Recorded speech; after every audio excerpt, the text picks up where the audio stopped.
بہانے تراشے ہیں.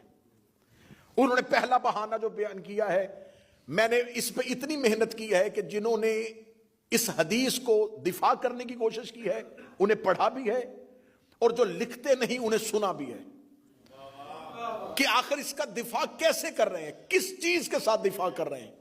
اب انہوں نے پہلا دفاع کیا کیا؟ انہوں نے کہا پہلا دفاع یہ ہے کہ جب رسول نے کہا تھا کہ مجھے کاغذ قلم دو، تو اس وقت صحابی کا انکار کرنا اس بات کی دلیل ہے کیونکہ رسول امتحان کی وجہ سے مانگ رہے تھے، امتحاناً مانگ رہے تھے، کیونکہ الیوم اکملت لکم دینکم کے بعد دین کامل ہو گیا تھا، کسی مزید فرمان کی ضرورت نہیں تھی.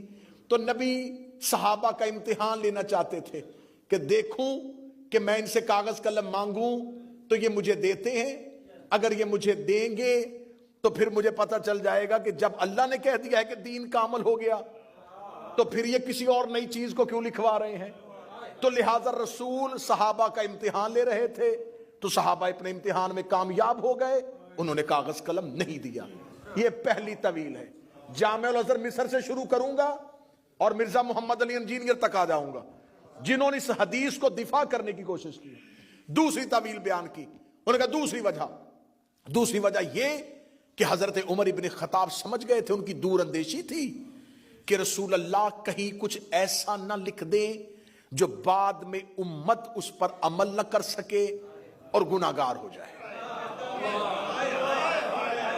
یہ ہے دوسری تعویل. آئیے اب چلتے ہیں تیسری تعویل کی طرف. موضوع پسند ہے یا نہیں پسند ہے؟ تیسری تعویل کی طرف. تیسرا بہانہ کیا کیا؟ ان کا تیسرا بہانہ یہ ہے کہ جب رسول کہہ رہے تھے کہ کاغذ قلم لاؤ، اور اس وقت جو انکار کیا گیا وہ اس وجہ سے کہ رسول اس وقت شدید بیمار تھے اور صحابہ نبی سے بہت محبت کرتے تھے.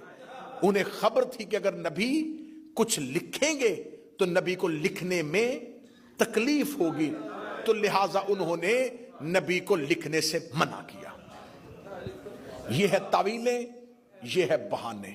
میری آواز صرف حسینیت تک نہیں دنیا میں پھیلے گی. آپ کی وساطت سے میں پیغام پہنچانے لگا ہوں اپنے اہل سنت بھائیوں تک. تمہیں رسول کا واسطہ ایک شخص کو بچانے کے لیے،